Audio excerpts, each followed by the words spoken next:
What is up, everybody? It's your boy Andrew Esquire here from the Legal Mindset, where we teach you to be your own judge. Hope you guys are doing well out there, wherever you are, whether you're on Locals, whether you're on Rumble, whether you're on, well, whatever project you want to support, whether that's local Rumbles, that's fine with me, especially if you're on Alt Tech, because Alt Tech has been backing it up lately.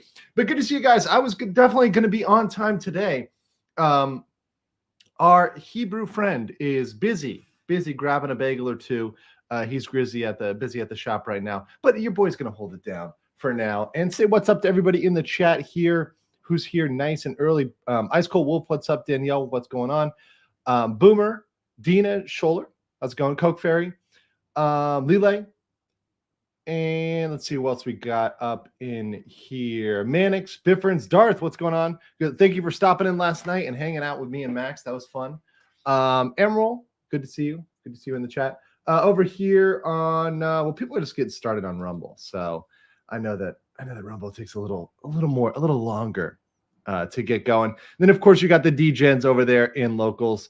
You got Boom, Ralph. Who else we got over here so far? We've got Icky Foo, Algebra, Super Duper Steve, and Veal. What's going on, Veal? Good to see you. And yes, we are going to cover the Crowder bit. So we're going to cover that for sure. We did. If you guys missed my Rumble exclusive with Max Buren last night, go catch it. Max is in the chat today. Here he goes. Haro. Oh, Max, round eye friend. Happy Friday. Yes, happy Friday to everybody from Japan and Korea, because it is Friday over here. I know it's Thursday. Let's see. Senpai has noticed you, Scorpion. Senpai has noticed you. But good to see all you guys here. Everybody's loving Alana. Everybody is loving Alana. Well, I'm glad you guys liked her. I definitely will have her back for some of the trial watching. I'm going to try to have one or two people that are good at knowing when to be quiet and knowing when to speak during the trials.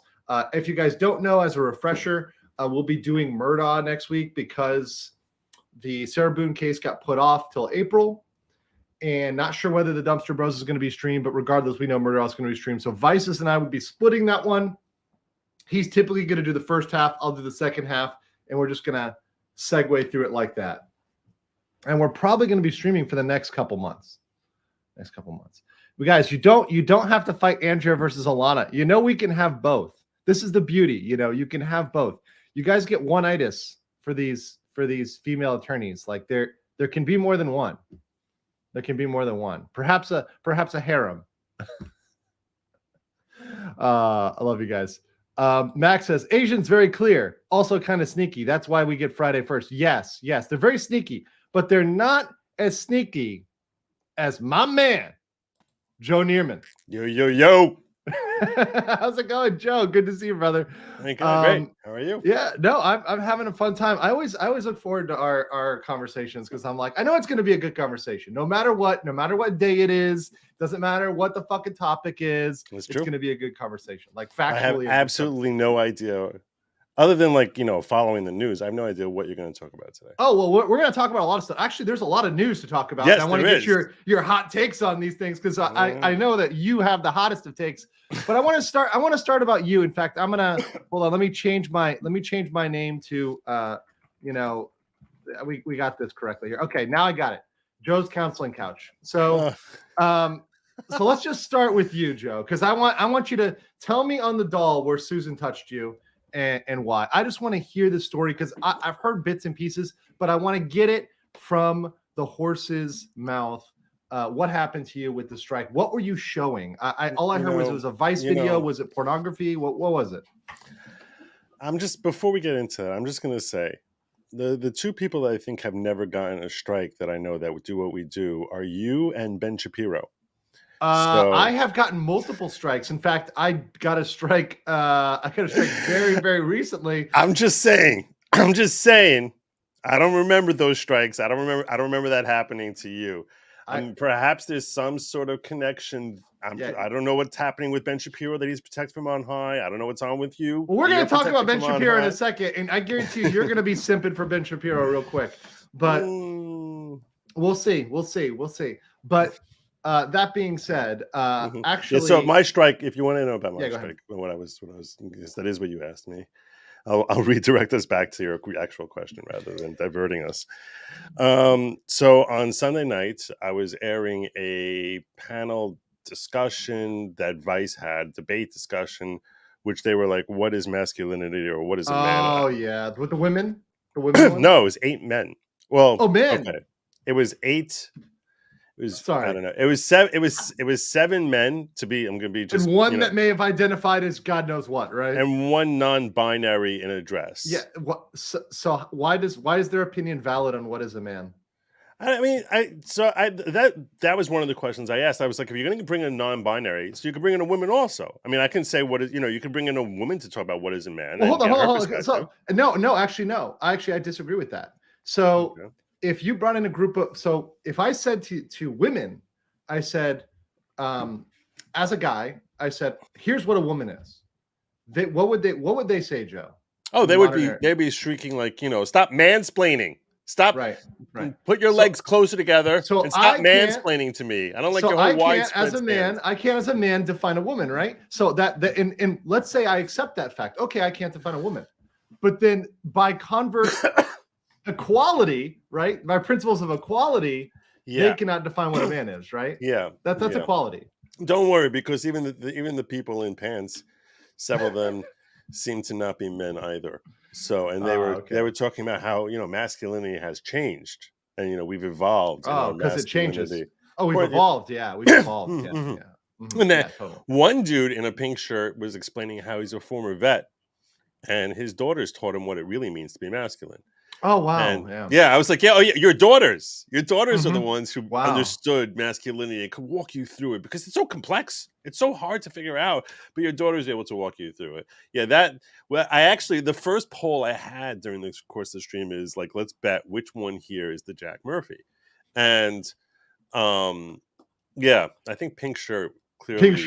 Pink shirt was, there was this black guy who looked exactly like Nate the lawyer, who, I mean, everyone I'm not saying that. Were they calling him Nate? Everyone in the chat was saying, Nate. And he was pretty, this black dude, not Nate, this black dude was pretty on the fence as to whether or not he checked in his man card a while ago. But, oh, shit. Okay. So I was and they had one clearly ostentatiously gay guy who, I was like, nobody talks like this. This is like, these are cartoon characters that they're portraying here, because everything was so overemphasized as to exactly how gay I am. And then I learned later it was Christian Walker, Herschel Walker's son. So I didn't know that. Yeah, apparently he actually is out as being gay. But even so, I mean, it's like, in the 80s when it was considered okay to make fun of gay people for being gay, there would people who would be lampooning, and you could, have whatever stance you have on that today, but the way they would lampoon is they would overemphasize whatever gay tendencies someone had. And I would think that it was basically like watching Arsenio Hall in the 80s pretending he was gay. That's, playing a gay character. Or Eddie Murphy, like, if in like one of, I don't know, Coming to America, he did like a gay character, it would have been Christian Walker, what Christian Walker was putting out there. Like the legs sitting close together and everything, every comment was like lilting. I was like, I never met a gay person who actually talks this way. So I'm thinking this is a cartoon character. It's an exaggeration of a stereotype. Exactly. It was such a hyperbolic exaggeration that I was like, this is a joke. Like I was like, and I was watching it for an hour and a half and no problem. Couldn't turn away. And I got 17 minutes in to this 43-minute video. It took me an hour and a half because every 5, 8, 10 seconds I had to stop and just be like, what the hell is wrong? You guys are insane. Like I was like, they had, I was just ranking. I was ripping. And then all of a sudden I'm an hour and 30 minutes into showing this thing. I'm 17 minutes into this clip, and I get a notification from YouTube that they intend to run my stream because I'm stealing their work. And I raged for like 6 minutes, screaming at YouTube how this is classic fair use. I've added an hour and 10 minutes of commentary to 17 minutes of video footage. What the hell is this if not fair use? I'm not stopping. I'm still on Rumble. I'm still on Facebook. I urge you to follow me there. I'm plowing forward. And I didn't turn off the YouTube stream. Well, YouTube, after a while, when they send you that notice, they restart your stream. Apparently, they stopped it again, and then again, and then again. I've heard different comments from people who were stuck with me on YouTube that they stopped me a minimum of like 6 times, and one person claimed 14 times that they stopped me. And before they finally said, okay, adios, you're done. But did they give you a notice that they were stopping you? Did you get a pop-up? The first time I did. The first time I did, and that's when I raged. You know, I checked my email, and I'm like, you son of... And I started really raging on them. And then they took it off altogether and dropped a strike on me. And I was screaming advice primarily when I was screaming. I was like, you know, this is classic fair use. Sue me. I dare you. Go to court. Just try to sue me on this. And I was really feeling like, you know what? I'm going to stand up for this whole concept that these massive woke corporations feel like they're powerful enough to ignore basic copyright law and tell us that what we're doing is breaking the law when it's not, and then controlling YouTube to do that. But I learned afterwards that YouTube is it was YouTube itself that triggered it. It wasn't Vice. So, and they gave me, instead of a copyright strike, which is what I should have gotten, they gave me a community guideline strike. You need to pull this up because you need to understand this also. No. I know. You should pull up because they called it spam, and I had a whole debate a couple days later with the guy. This is on your you had a debate, and you posted it on your my locals. I shared the transcript on my locals. Posted on your Twitter, I think, as well. I walked everyone through that explanation. Yeah. I might have put a clip on it. Yeah, in my. But you should pull up. Here we go. I'm just going to pull up this one. I mean, we don't need to go terms of service. Pull up terms of service, and look at community guidelines. Because I actually was watching Jessica Reloaded, who did a great video in the wake of me coming on her show, and she found something there which justifies their claim that it's spam.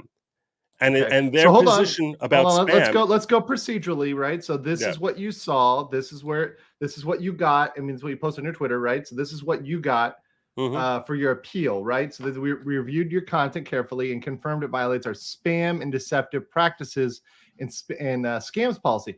By the way, at this same time, Joe, I was getting age restricted, and I think you saw this in some of the group chats. I was age restricted for nudity for an intro that I've used for the last month on various videos, but they're nude POS. It's long overdue. Picked it up. I mean, let's face it. Your face is so sexy. It's shocking that you don't get struck with like indecent exposure just when you pop on your screen. With a lightning bolt from God. I should be smoked. It should be. Yeah. So, hold on, but if you look closer as to how they explain what spam is, it actually they're stricter than normal guidelines for what the law is on the fair use. Go pull it up because Jessica. I just had to translate. It automatically gives it to me in Korean. So hold on. That's hilarious. Here you go. All right.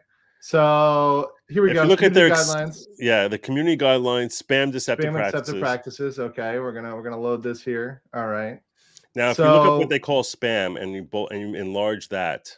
Video spam here? No, it's the live stream spam and live stream abuse. Enlarge that so we can enhance.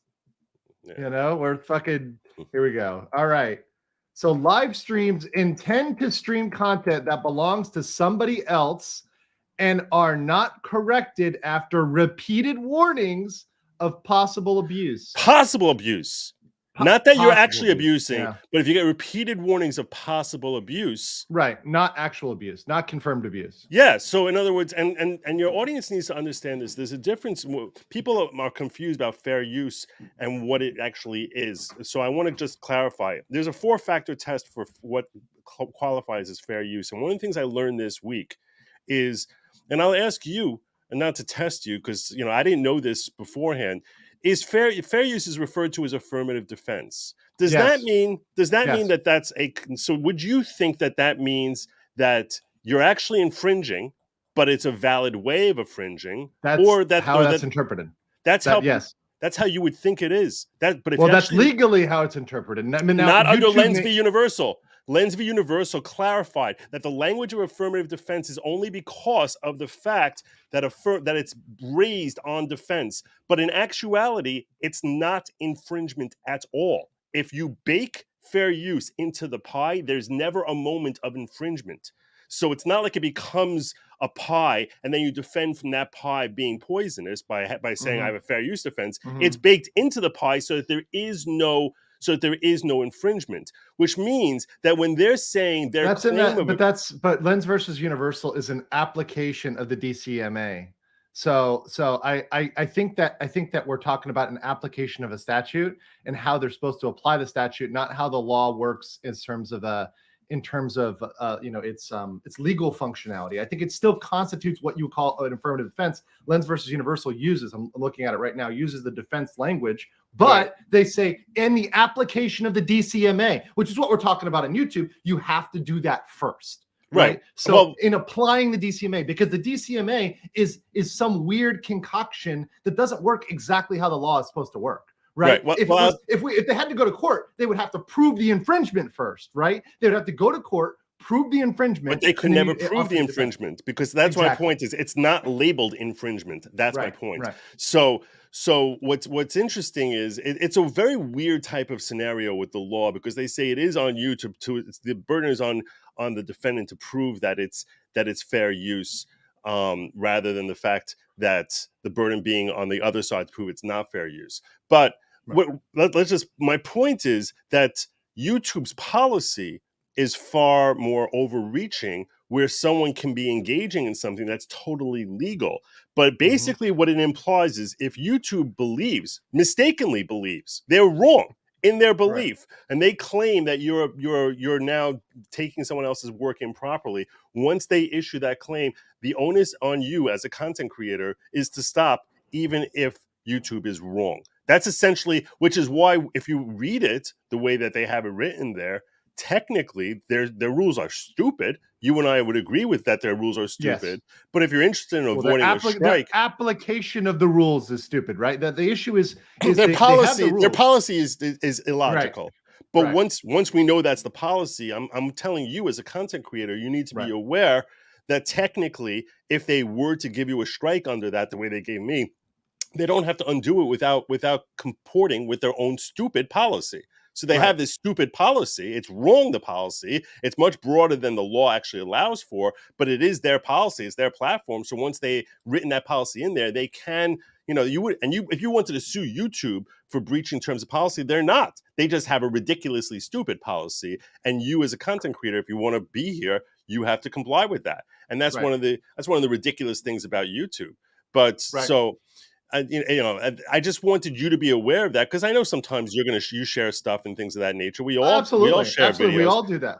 And that if you're in that position, you might say to them, "Screw you, there's nothing wrong with this," and that's your personal choice. But I do want you to be aware as to the ramifications of that, so that you understand the decision you're making. Especially because I was like, look, if I was on 2 strikes, I don't know that I would have been so brazen. You know what I'm saying? It's like, do I really want to bet my channel on this rather than betting a 1-week vacation? Those are 2 totally different things. Right. I've taken a chill for a week and gone on alt tech a little bit and done it. Yeah. And it's not horrible. I'm willing to take that bullet for speaking my mind and sometimes being a little bit on the edge. Like I'm willing to take that bullet, right? Because sometimes I just feel like the need to tell the truth. And if I get a strike over, let's say the jab stuff, which is what I got my first strike over, I was actually happy for that. I'm like, you know what? This is me doing something for the truth. Exactly. And like it's a badge of honor. It's like I did the same thing. Heart.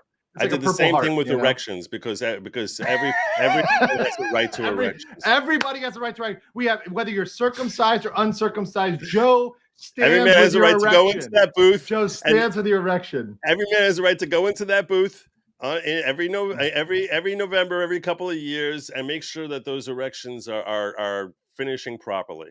So there you go. Because imagine if erections are finished improperly, how terrible that is. I'm translating into my version of Korean. Yes. You're doing a very good job. Koreans would pronounce it that way, right? You're doing, yes, they would pronounce exactly like that. Exactly like that. Speaking of which, let's get a couple of these super chats here we got in the beginning. First on Locals, Brit for $3 says Rumble needs to fix this shit. I see the stream on Locals, but YouTube Looks like pre-roll BS. Rumble has a lot of back-end issues, and that's one of the reasons why, as much as we hate on YouTube, like we're talking about YouTube right now, like at least their UI, their like back-end always works. Rumble, I had to fix it today, change some shit behind the scenes. You know, it's really annoying. They need to upgrade that. Alt tech isn't there yet. It's 5-10 years behind where YouTube is in terms of user interaction. So I think I fixed it now. So Rumble should be working. I think everybody there Rumble saying it's working now, but you know, me scoozy guys. And then over here on YouTube, Chief Jew and Andrewish. I love it. I love it. Oh, you heard that you heard that term. Yeah, it's good. Thanks. Yeah, Andrewish. And then from the horse's mouth, Joe Naaman. That's wrong. That's good. That's good. Gibbous says, "Hi, Joe. You struck." No, he's good now. He's back. He's back, right? I am back. So I think it was as always, the Twitter campaign. I mean, yeah. So Joe, I'll tell you, I got an age restriction that I was complaining about on YouTube, and I tagged Team YouTube. They said they would review it. They reviewed it within a couple seconds. Their AI reviewed my appeal and denied it within literally, I think, 5 minutes of me submitting my appeal. Wow. And then finally, the next day, Team YouTube responds and said we had a human do it, a human review. And finally, the human that reviewed it not only determined, Joe, that the age restriction was improper. I had a strike on my channel from a mass flagging campaign on one of my old videos. They removed that strike. Wow. From my channel. So now I only have a warning. Wow, that's great. Yeah, I know, but you know what the issue is that previously when I bitched and moaned about the other one, no human ever looked at it. I guarantee you it was an automatic AI appeal. I want to ask you about that because people have told me that you now have transitioned your old videos into being members only. Members only. Mm-hmm. Yep. Do you find that works for you? That it is working very well for me, and I think that the ones that are gonna get in trouble are the long streams, and like our stream today. Like people aren't gonna like you, or they're not gonna like me. They're gonna come in, and you're gonna say something. I'm gonna say something. They're gonna find one thing we said, and they're gonna get a aid to flag it, or bots to flag it, or whatever else. And I don't want to give them that opportunity, right? And it's always gonna be on the streams. It's always gonna be on the longer ones. There's gonna be something. So I just take those, make them members only, and they're free on Rumble. If you, and you know it's going to be the Mexicans because it's always the friggin' Mexicans. Okay, now this is going members only immediately. God damn it, Joe! Do I come on your show and talk about the Colombians and the Venezuelans? Do we do that? You son of a bitch! This is Joe. This is how we get struck real quick. You're gonna be hiding it anyway. Christ. I went Rumble only. Yeah, well, but not immediately. I usually give it 24 hours. Oh, so that was because I was asking. This is true too. I got demonetized for just the title. Really? Yeah. What was the title? The title was about the suitcase murder, right? The Sarah Boone suitcase murder. So what did you say? It was the suitcase photo and just. I mean, was it a clever title, which was basically no, it was just literally very sterile. It's like Sarah Boone suitcase murder trial. Really? Update, yeah. So maybe you can't say murder unless you're a big enough place. I don't know, but it was ridiculous. At what stage do you think we get to a point that they'll start giving us some extra latitude and not giving us strikes for a title of the video? I think when we do what Legal and one of our former comrades does, and we pay somebody who is in with Google, right, who's in with the people, and once you got that in, right, once you got that MLM behind you, once you got that very expensive brand manager who has a direct line to Susan, I think you're good. I think you don't get those sort of things don't happen to your channel anymore magically. Could be. I have one more. I mean, question. it's true. They don't happen to those channels. I mean, I have one more question. I'm genuinely coming to you for guidance on this. Okay. Because I'm at a place now that for various reasons, unrelated to YouTube, really, I feel it's really a family personal thing that I've discussed on Locals a couple of times. That I feel as if I need to basically vanish my work. And my question is, if I make it for members only, if I do what you did and make it members only, right? So now, how do people in Locals, because people are paying me for Locals, and I sort of feel bad because like it's people are paying. I don't want people to have to pay me twice if they want to have my access Locals. To all my work. I have everything is on Rumble for free. So everything I do is uploaded to Rumble for this much dollars. If you're on Locals, you probably are friendly with alt tech. You probably are savvy enough to go click on Locals and watch anything you want that is uploaded for free. Everybody who's on my Locals knows that. And I do so much Locals exclusive content. And I've committed to doing at least 2 to 3 streams just on Locals every single week. I usually will do an after party on there after a lot of my streams. So they know. My Locals people know. Everybody who goes to Locals 100% knows. People in the chat right now, people on Locals, they know. Right. And, I created a lower tier of membership for YouTube just for people that want replays only. They don't get access to Discord and some other benefits, but just for replay gang, they can get a low tier, just gets them the emojis too. So I have all these things to make it easier, to make it not costly on people, to make it simple. That's the best I could do. By the way, shout out to Linda Carnell, who became a new member between last stream and this stream. But yeah, that's what I do. They're gonna follow us. Like Christine says, that makes sense. Your people will follow you because we're sick of the bullshit. We're right. all No, sick of the and bullshit. She is correct on that. I didn't want to feel as if my Locals people will feel like I'm trying to dip from them twice by getting them to sign up on Locals. Well, and do you then have also everything to sign up as uploaded members. to? But hold on, Joe, everything's on Rumble. Yeah, everything's on Rumble. Then they can go to Rumble and see it for free. Like it's there archived for free forever. That's true. Like that's true, and it's not going anywhere. Rumble's not striking you or removing you, so you don't have to worry about that. That makes Lana, sense. thanks, Lana. Appreciate your new membership. Welcome. There you go. There you go. Go enjoy all his old streams now. All the old stuff, all the old Pimpcast. That's Pimpcast right. had to be put on immediately. That shit was going to get struck. We were talking about the T's and the L's and the B's and the G's, and now he's got the gray J's. temples. You can find him when he was actually, a natural blonde. Go back to the old days. Go back to the old days. You'll see in the early days when he had like the tough, like the 1988. on. Like 1988. Yeah, I was blonde then. It's true. He had the risky business glasses going. Yes. Right. And the risky business underwear going. Right. Before he lost them into some YouTuber out there who stole his risky business glasses and basically took them up to Minnesota with him. So, Yes, because we are the same person. Totally the same person. 100%. 100%. What do we got here? Watch it, Joe. Mex here. We all know Joe is a birther. It's true. It's true. Yeah. Squid says, as someone that's 25% Mexican, the only thing we do is mow lawns, but I only mow 25% of lawns. Just the tip of the front yard, SA. That's right. That's just right. the tip. Where's Mexican Iron Man? We need to do our illegal Mexican mindset on my second channel. It's gonna be great. It's gonna be great. Totally not gonna get censored by the new TOS at all. That totally will be okay.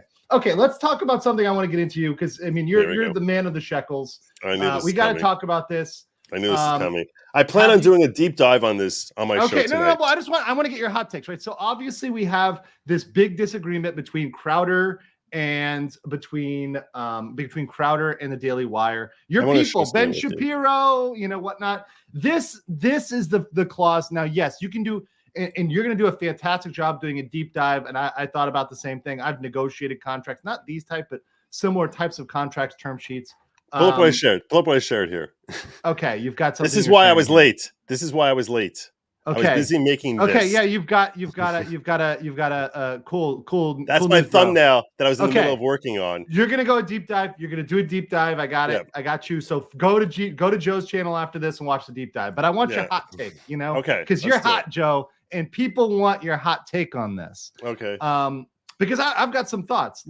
So you've got these clauses. Which, by the way, Jeremy is right. If you add up all of these reductions, it does come to 110% reduction. Does it really? Yes. But I will say one thing. Well, maybe it's 20% of the remaining. Maybe. But the point is that I've negotiated things like this. The one thing I will say in the defense of the Daily Wire is this was probably a first draft term sheet that they sent over expecting it to be negotiated. Because when you send something, you don't send something that's, I'm just going to say this as a person who's actually negotiated contracts, you don't send something fair. You send something unfair, assuming they're going to negotiate it to fair. Yes. You send something that's biased towards your side. You are doing your client a disservice if you send over the terms that you want them to agree to ultimately. You need to allow the other side to negotiate to a middle point, and then they feel like they gained something. You feel like, okay, we kept them to what we wanted, right? Everybody wins. You don't start, this is just a little pro tip out there, you don't start where you actually want to end up. That's just the way contracts are negotiated. Have you ever been to the Middle East? Have you ever been to the Middle East? Yeah, I've been to the Middle East. Why? Well, So Morocco, you, not okay, not I'm saying Dubai. you ever go into a market in the Middle East? Yeah, like a souk, yeah. Yeah, you what they call a shuk, right? So when you go into in Israel, they call it a shuk, right? Shook. So it's Okay, I'm shook too, you know. right. So if you go into the shuk, they will have price tags on everything, and Right. whatever that price tag is, they are hoping stupid American will walk in there and basically say, "Oh, I really like this. It says the price here is 700 check. I'm going to pay the 700 check," and really, it's something that they would part with for 130 check. It's like the numbers are completely made up. And the idea is that and they'll be ridiculously overinflated, figuring that that everyone knows they're overinflated. Anyone who's, your typical buyer is going to know it's overinflated and come in with a significantly lower number. And their goal is, if we're starting with a stupidly high number, you're going to start with a stupidly low number, and then we're going to haggle back and forth. At one point, you need to threaten that it's okay, I don't really Walk need it. away. You walk away. You need to You have walk to away, try and to then walk away. no, we'll do it for you. And then because when you're walking away, they know you're serious. That's the real price. You get the real price when you walk away. Yes, exactly. And a lot of and there's actually logic behind this. There's logic, this psychological logic, because in that sense, you sort of feel as if like, I got a bargain. I did better than the typical person. I got a price that's a good price, and you feel better about your purchase because you feel as if you got something more than what you really parted with. And so there actually is a benefit to the purchaser. But can you imagine going to Best Buy and you see like something is marked on sale for $3.99, like a TV is marked on sale for $3.99? You're like, all right, I'll give you $220. Can you imagine saying that to the guy at Best Buy? I actually did that once, and they're like just stunned. No, like, but they do that. They do that here in Asia too. I mean, it's $3.99. You can negotiate on a lot of things, especially if it's a small shop, like a personal shop. You can be like, yeah, like I want this for 15 or whatever. Like it's like 20. And like they'll actually negotiate with you. In Asia, you're saying in the Far East you could do that too. Yeah, you can do it too, right? So like, and now obviously not in a big box store, right? Because or like a Starbucks, you're not going to go in and be like, hey, I want my white chocolate mocha for 4 instead of 5. Yeah. They're going to be like, sir, please leave and start wearing a mask. Yeah, get out of here. You're a schmuck. They're going to try to corporate policy you. But even in America, it's understood that you don't come in with your best offer. You never, I mean, there was even a joke about it on The Office when they were negotiating, like never accept the first offer, they were buying the Michael Scott Paper Company. He's like, I reject your first offer. What's your second? Before they even say the offer. Before they even say Please give me your second offer. Yeah. And hold on, can I say something real quick? I think everybody's freaking out. I said one thing. Okay, let me just say this real quick, and I'm responding to you, Matrix. I said one thing in favor of the wire. That does not mean I agree with the wire. I was going to make Crowder's points. We're starting this discussion, okay? Mm-hmm. So don't freak out. So Matrix, you're saying one step behind. Crowder did a follow-up video of phone recordings. If you want to be fair, you need to listen to it. It was never the money. It was losing pay over offending someone. That was his issue. Matrix, we're going to show that. Like deep breath. I love you. Appreciate your super chat, but we're going to get there, okay? I promise you, baby. I promise you. Show. Yeah, I promise you, baby. No, I mean, there's so much on this. I mean, have you seen that? There's two 2-hour videos. I haven't gone through those. You can probably do it on your stream. No, I would do that live on your stream. That's great content. That's what I plan on doing. We're just doing a quick thing. Doing that. Yeah. Yeah. So we're not doing that. We're not doing that today. It's exclusive to Joe Neerman's stream here. But what I do want to play is this, because this is the Crowder point. Because I know people are getting mad. And Crowder's point was, hey, you're controlling me. You're making me into a slave. He used the word slavery. And this is what he just dropped. This is what everyone wants me to play, to be fair, right? A 15-minute video. Right. No, this is a 22-second video. Oh, really?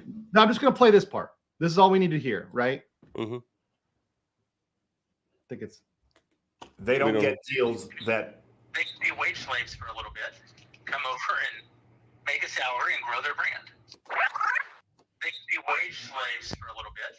They can be wage slaves for a little bit. So yeah, that was the part where they actually have the CEO on tape saying that they can yeah, they're going to be wage slaves. So yeah. and basically they're talking. I mean, Crowder was talking to them about people like you or me. That's what he was talking about. He was talking about people. He said someone has got 100,000 subs or 500,000 subs, and you bring them in. So what kind of deal are you going to offer them? And he was even worse, by the way. Way worse. If you think that's bad, I mean, they're gonna have you by the balls. Crowder, the bigger you are, let me tell, because I've negotiated on behalf of very large multinational companies with other multinational companies, with medium-sized companies and small companies. As you go down, the terms get stricter. They do not get better. Yeah, for they sure. do not get better. For sure, obviously, yeah, because they're trying to woo Steven Crowder, and they have to, and they know they have to work much harder to and look much more and bend much further to accommodate him than someone like you or me. So, right, but they would say, "Fuck you, go away, Junior." When you saw that, did you realize it was a conversation literally about you? Like it really was a conversation about you. Like, well, I know what it's about me when Jessica sends me $5 and says, "Watch Andrew smile in 3, 2, 1." I love his face light up when he sees the money. Yes, this is how you know I'm part Jewish. I'm just saying. Anyways, Joe's on. We get happy for the shekels. We're peas in a pod. Yeah. So. Yeah. I mean, as far as where he's as far as I don't really get as riled up by that little clip as everyone else does. And the term wage slave is I use it. I mean, I use it for people who have the corporate job. You clock in at 9 o'clock, 5 o'clock. I call that a wage slave because it is you're giving your debt, your life, right? You're giving your time in your life for a wage. But they own you. They own your ass. They can do whatever they want with that pussy. It sounds ugly, but I'm telling you right now, like I can understand someone in my position, in your position, saying, you know what?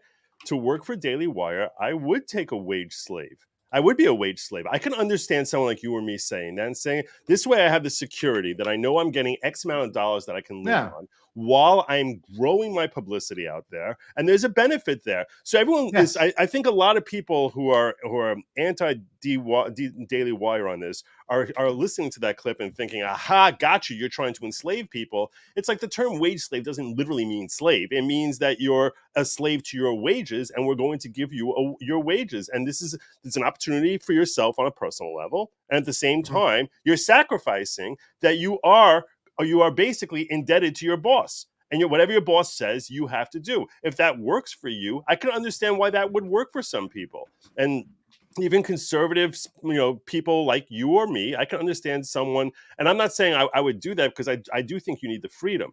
And it's what was disconcerting to me, is, I mean, you don't want to start with your best offer. I think Daily Wire's biggest mistake in this entire ordeal, their biggest mistake, was that they did not look at Steven Crowder with proper intelligence and recognize this dude just got out of a feud with Blaze, where he was bothered by not having untethered freedom of speech. That's what he wants. He wants untethered freedom of speech. You saw that in his fight with the Blaze. So that being the case, presenting a contract to him, which is inherently tethering his finances and his money and his ability to earn money to controlling his mouth in accordance with what YouTube says, is stupid. So I think and here's the thing, the CEO, and you'll see when you go through the video, but he says he knows that Crowder likes to control his own production. So he knows the guy likes internal control. He knows the guy likes to do his own thing. So you're going to come in knowing that's his thing, knowing that's his pet peeve, and be like, poke.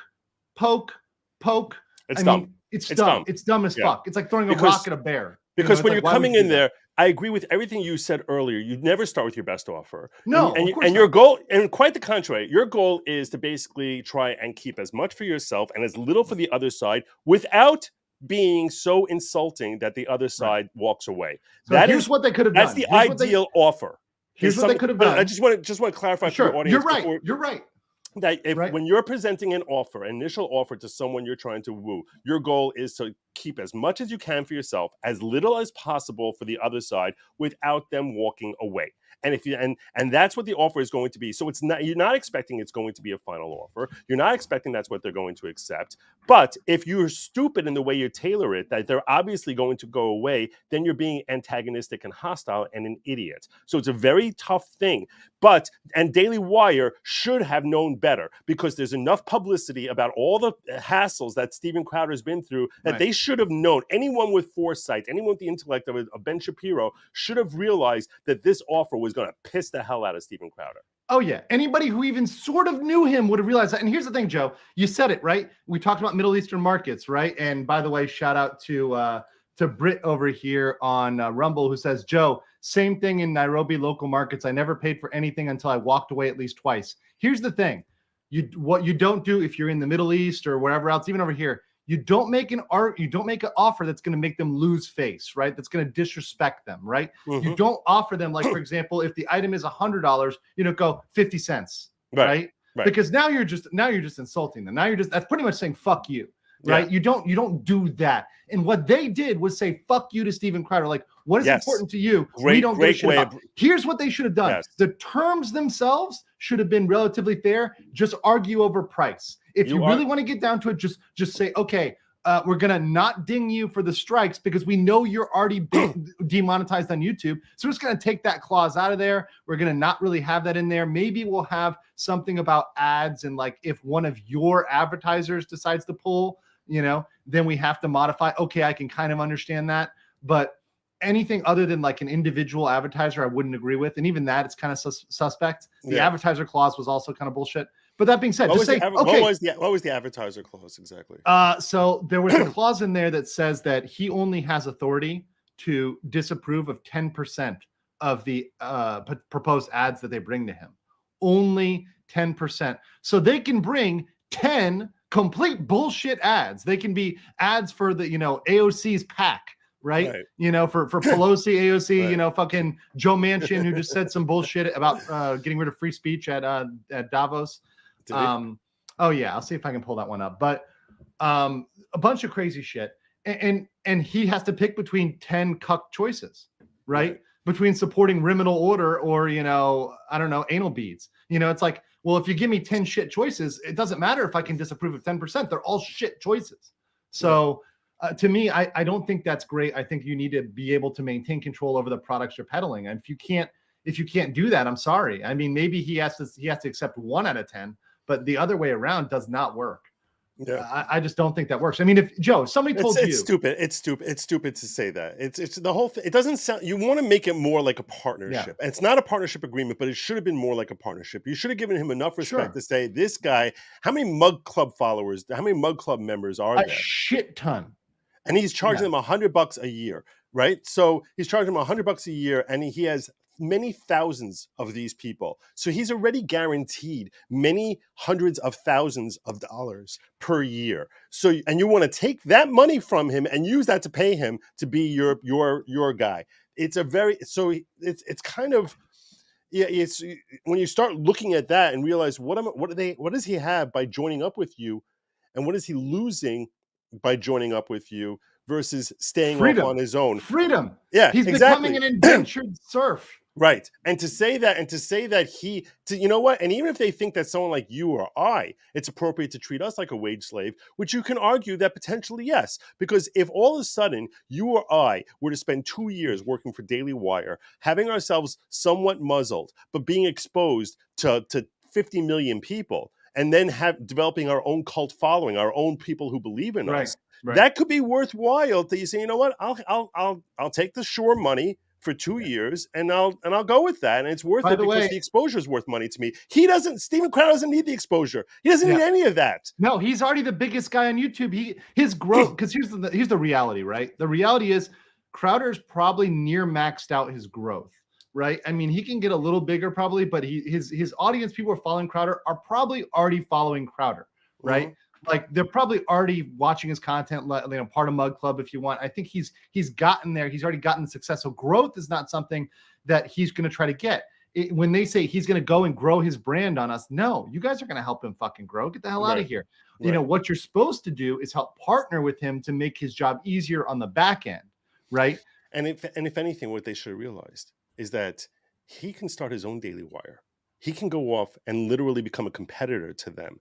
And in that sense, forming more of a partnership type of agreement with him, where he actually benefits from, the revenues that come in, and if he does better or worse, that he stands to gain or lose based on how he performs.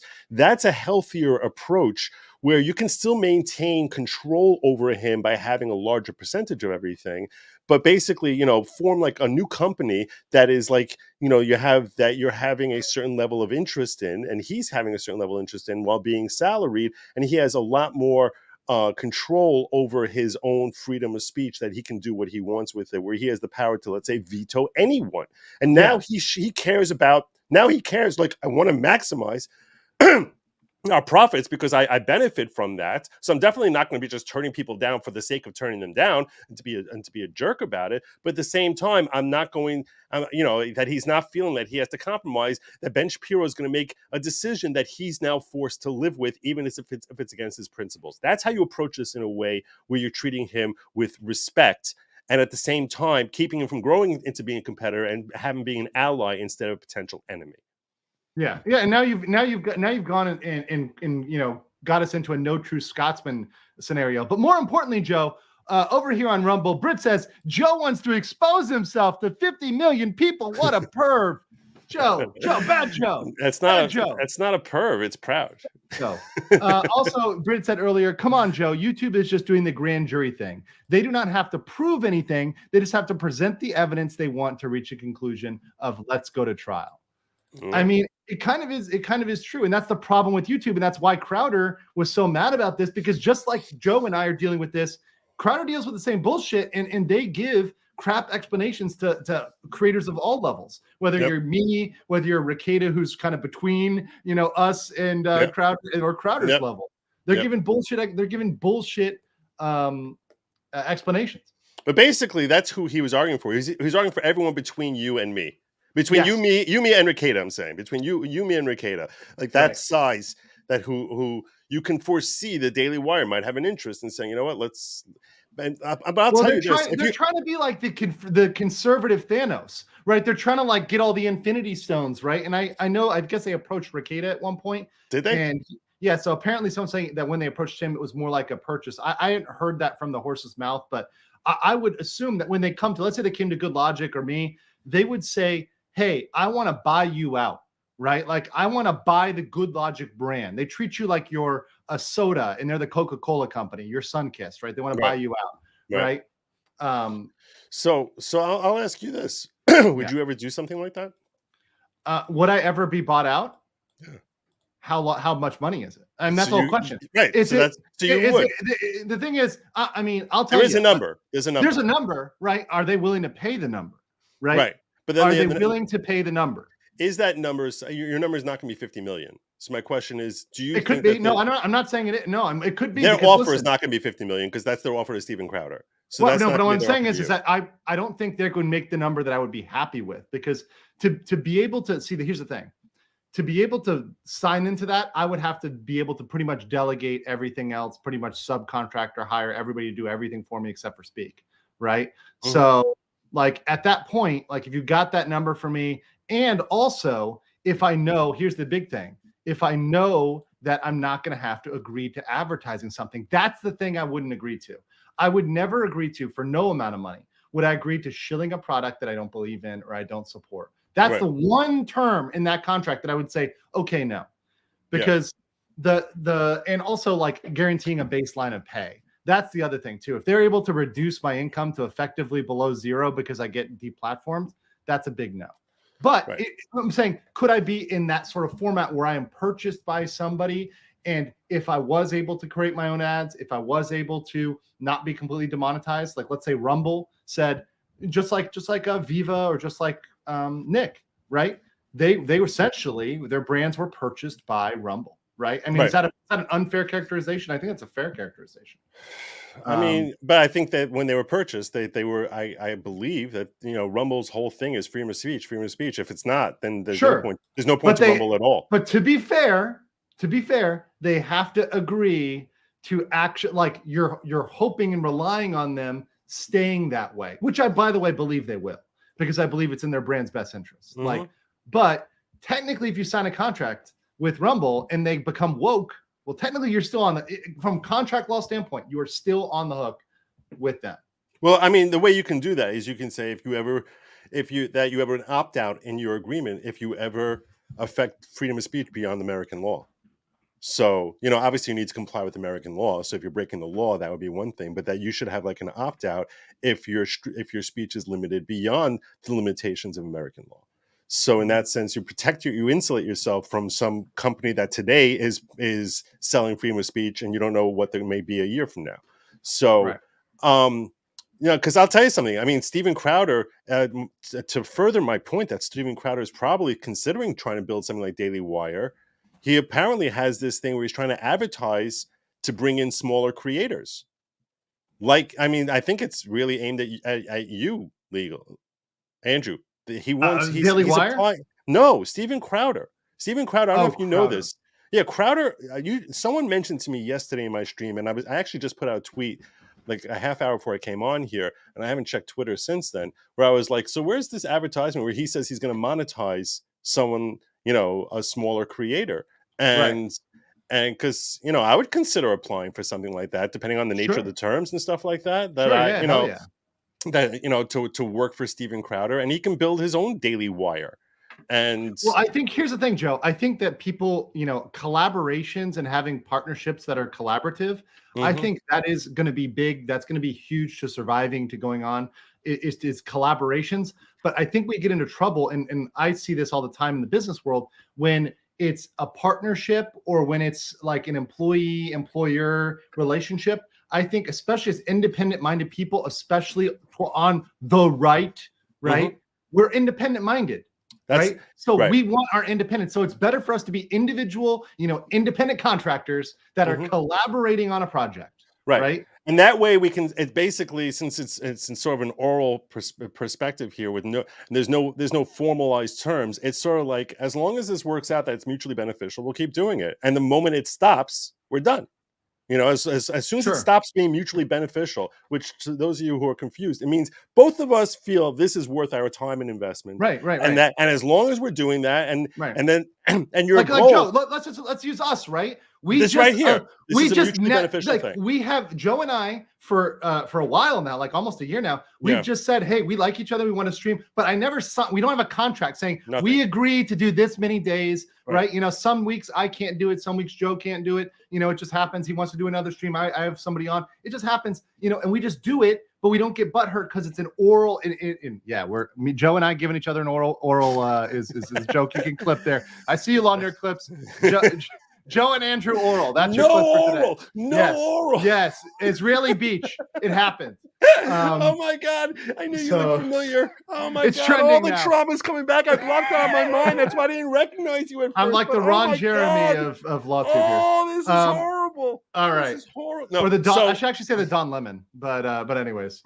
But here's the interesting thing that works in our relationship. Because of that, I think each of us feel internally, without even expressing it, like there's a goal. Because I recognize mutually beneficial, I want to try and accommodate you and make you as comfortable as possible. Yes. And the same with you to me. That was sort of like, we have this arrangement, but not a marriage. And it's like we can basically, and my goal is, look, it helps me out. I like him. He's a good person. He's a good guy. I like his messaging. But if you want to bang other dudes on, like, I don't feel cheated on, right? We're not married, right? So like, if you want to go and you want to schlep with somebody else, you want to go in the gutter, you want to produce sub-tier content. I've watched you want to produce sub-tier content without me. That's fine. That's fine. It's sub-tier content. You're going to have a shitty Thursday if it's not on with me. I get it. I understand. It's true. Oh my God, it's so empty with that. Sub-tier. It's a dark and lonely place on my channel when you're not there. If you want to actually have to prepare on a Thursday instead of being able to wing it.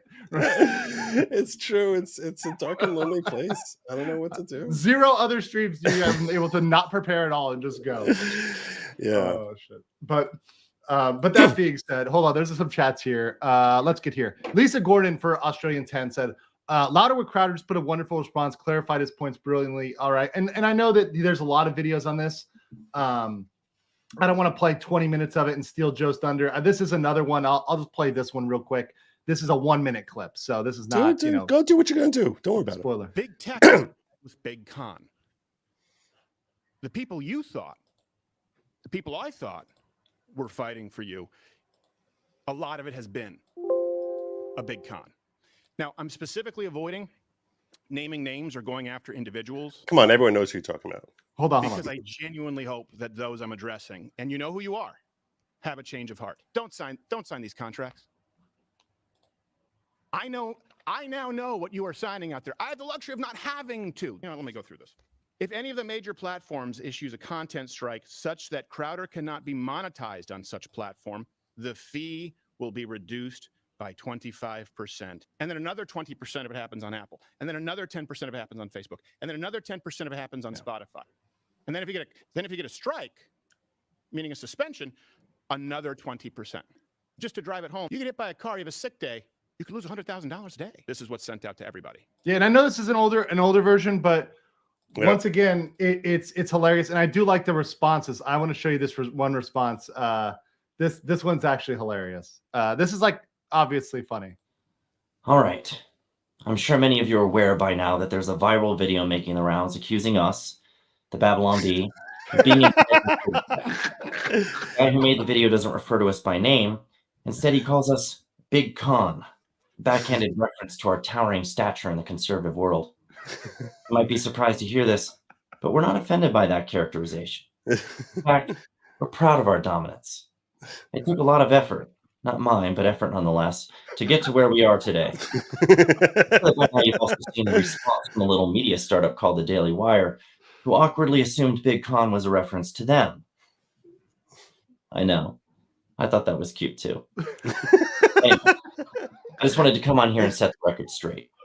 We're not sorry for being the biggest and the best. We earned our subscriber with our joke. And we're certainly not going to be goaded into a conflict with allies unless we can think of a way to monetize it. We're going to get back to work now. Please share this video. That's great. Don't. When you're this big, who cares? They've raised their game. Their game is definitely on point. I saw that. I'm like, this is so fucking good. They've really raised their game. God. They're amazing. They're amazing. God. They used to be like, it's like, but now there's sometimes. Did you see that thing with here's the thing, Joe. You need a little bit of levity when like people are getting so serious about this stuff. You need to laugh. Like you need to be like, all right, we're like, we got to have a little bit of fun about this. Because did you see the thing with Kamala Harris's speechwriter? No. Oh, can I share this with you? Yeah. I was going to do this on my own stream, but I never found the right moment for it. No, I'm happy to share it with you. Okay. Share with you and your audience here. I just gotta pull it up. Okay, let me read some of these real quick while you're reading that. Yeah. Nathan C says $300K Mug Club at $100 a year, millions a year. Yeah, the Mug Club, and I saw people in the chat saying I've given Crowder this much money. I've given Crowder $500, $1,000. I mean, imagine how many people have given Crowder money. Imagine how big that Mug Club is. He built that. Daily Wire didn't build that. Blaze didn't build that. Steven Crowder built that. Period. And then Squid says, my biggest problem with the DW response is he keeps claiming they were friends and wanted a collaborative contract, but then the contract and their words say it's a purchase. So yeah, Daily Wire should take 100% of the risk. Yeah, and they should just, honestly, the Daily Wire should stop this like holier than thou part. I saw the response. The one thing I said is just in generally an attitude, treat it like it was a contract negotiation. Say, hey, be honest and say this was a contract negotiation. We put out something that was a little bit more aggressive. It was on them to push back, and they didn't push back. Do it that way. Admit it was unfair and just own it, right? Yeah. It was unfair, right? And then you gain so much more credibility by being honest about the fact that it was an unfair contract. Mm-hmm. So let me see what you got here, Joe. All right, let me refresh this here for you so we can start the beginning. I already know this is going to be good. Oh, hold on a second. Why didn't I get my volume on? Oh, God. Back! Oh, Why God. don't I get volume? I don't hear anything. We're going to see your dancing TikTok moms. You know what? I'll give you the link. You can play it yourself. Okay. Right? Just let's do it raw. Hold on. Let me. Yeah, here we go. I'll send the private chat. Yeah, it's all right. Send in our private DMs. By the way, I agree. Thank you so much, Zed and Attack. Don't forget to hit that like button, you degenerates. Hi, Joe. Yeah, guys, smash the like button, smash the pussy. If you like Joe Neerman, if you like a little bit of Andrewish, Smash the like button. I mean, honestly, this is always my favorite show, whether I'm on your channel or you're on my channel. It is. Really It's so one of my easy. favorite shows to look for. Yeah, because we got that national that repartee. You know, and ain't nobody. They've been trying to break us up for a long time, Joe. They've been trying to make us fight, and they've been unsuccessul. They've all been unsuccessful to doing that. Like John and Paul, basically. They've been trying to break us up. It's just, you know, there's so many Yokos out there. It's not. Oh my God, the fucking Yokos. They're all over the place. You know, some of them circumcised, some of them uncircumcised. They're all out there. All right. Okay, here we go. This is actually working on mine. So here we go. Robert Bartholomew, and I'm 16 and a half years old, and I'm the speechwriter for Kamala Harris. Ever since I was little, I liked words, so I made writing words my job. Every politics person has a writer, like me, to make good words for them to say. Space is exciting. Space affects us all. Got that idea when I was thinking about space and how big it is. Sometimes I have to write about bad stuff, like war. Russia is a bigger country. Russia is a powerful country. Russia decided to invade a smaller country called Ukraine. So basically, that's wrong. That's probably me. Basically, that's wrong. Basically. And told people she was wearing it. I'm a woman sitting at the table wearing a blue suit. And who doesn't love a yellow school bus, right? Who doesn't love a yellow school bus, right? Oh God, so good. Damn it! Oh, that's so good. All right, that was that right there. That was good. That was good. I told you they upped their game. Russia is a bigger country. Ukraine is a smaller country. Thus, it's bad. So wait, does that mean everything we've ever done, our entire foreign policy, has been wrong because the United States is geographically bigger than pretty much every country we've gotten a fight with over the past, I don't know. I mean, since the beginning of this country, pretty much. I mean, we haven't really fought like China or Russia. I mean, that's pretty much it. Oh man. Yeah. No, we can't talk about that. Hats off to the Babylon. The B is stepping it up. The B is stepping up their game. I like that. I like to see it. They're reinvesting in their product. Let me get one here. Taylor Cook says, if memory serves, Crowder said that Shapiro helped him negotiate his first contract with Fox. Someone should have known better or was in consult. No, here's the thing.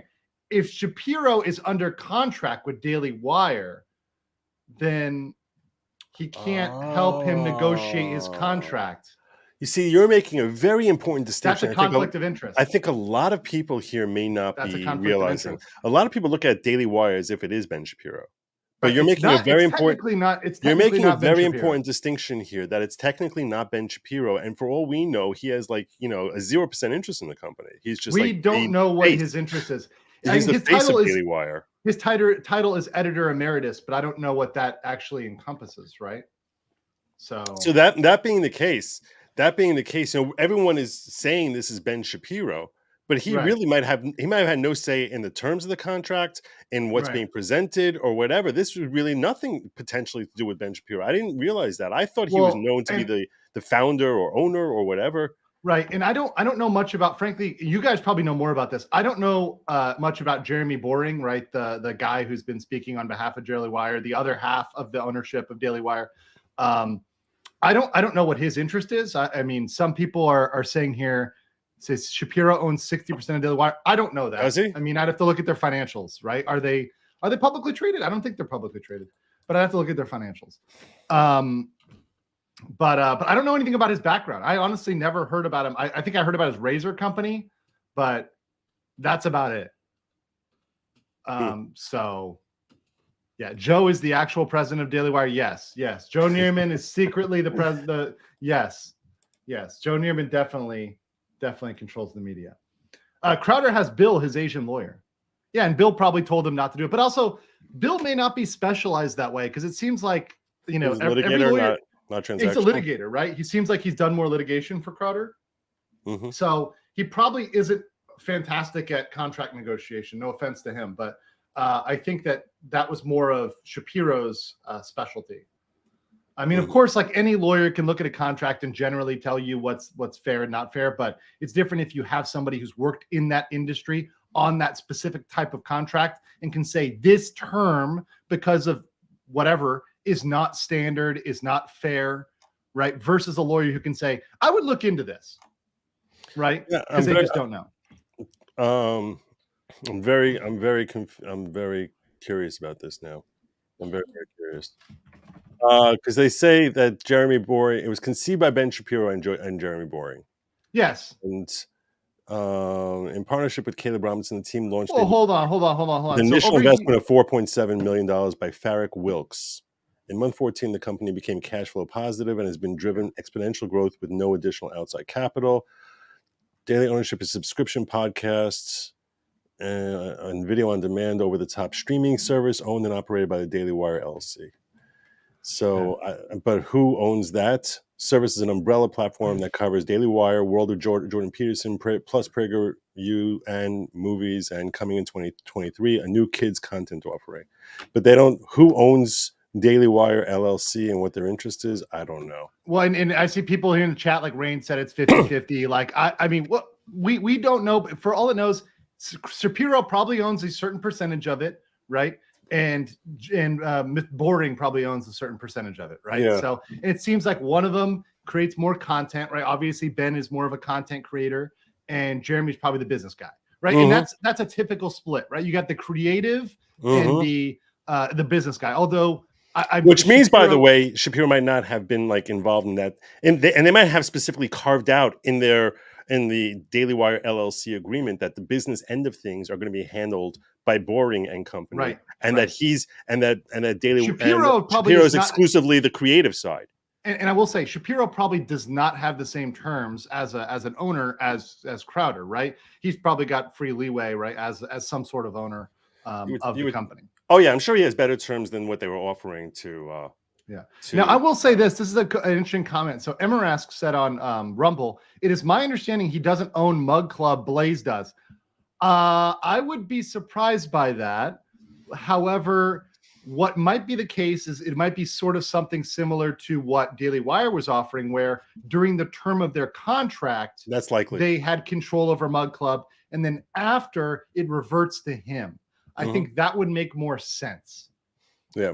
That's likely the case. You don't tend to sign on to something and create something like Mug Club and then say they're going to keep that in perpetuity, because why would he ever continue pitching it? Right. You know? Right. And they're servicing, so like when they're saying contact Mug Club, contact Blaze TV for Mug Club subscription questions. Yeah, they're handling the back end, right? So that's the back end, which is what Crowder needs somebody to handle. He needs an admin team. He needs somebody to handle, because he has so many people. He's not like Joe or I that are fucking personally responding to emails, right? He's not doing that. He ain't got time for that. He needs to focus on content.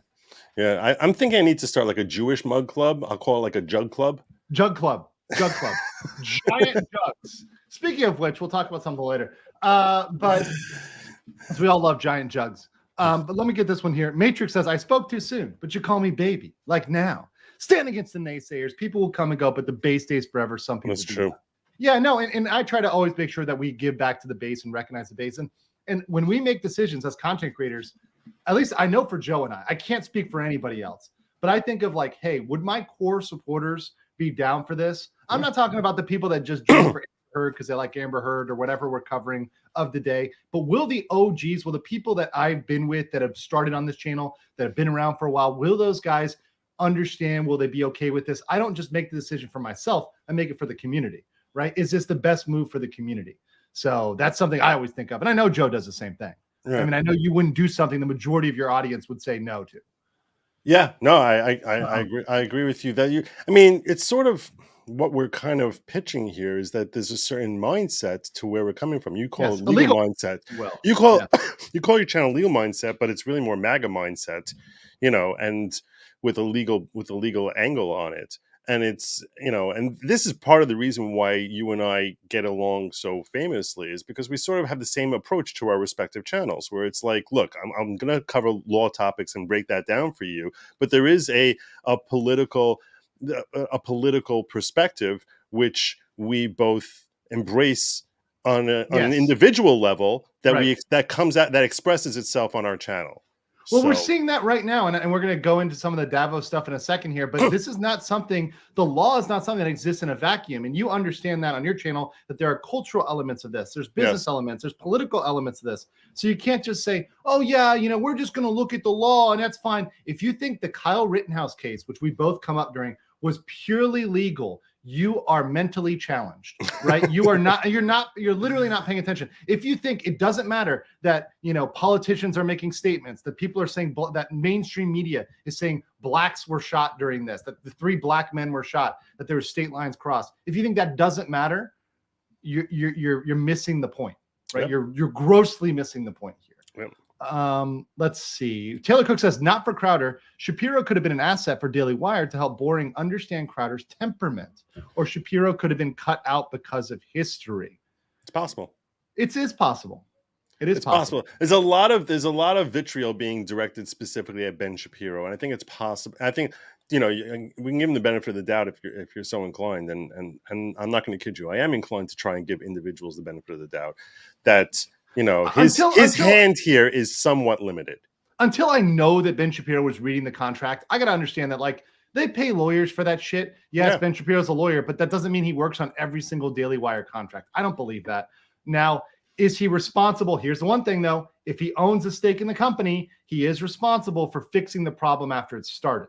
So if now that he knows, he can't stick his head in the sand. You're now right. You would hope he would directly reach out to Louder with Crowder and just silence this whole thing and just say, hey, bro, let's talk. Let's talk. Let's sit down. Fuck Jeremy. Jeremy's a little bitch. We're gonna talk. You know, you're my bro, and we're gonna have a conversation about this and settle this for the sake of the movement. If you really care about the movement, which by the way. Do you believe these people care about a broader movement or not? Because that's a big thing that's come up here. It's a good question.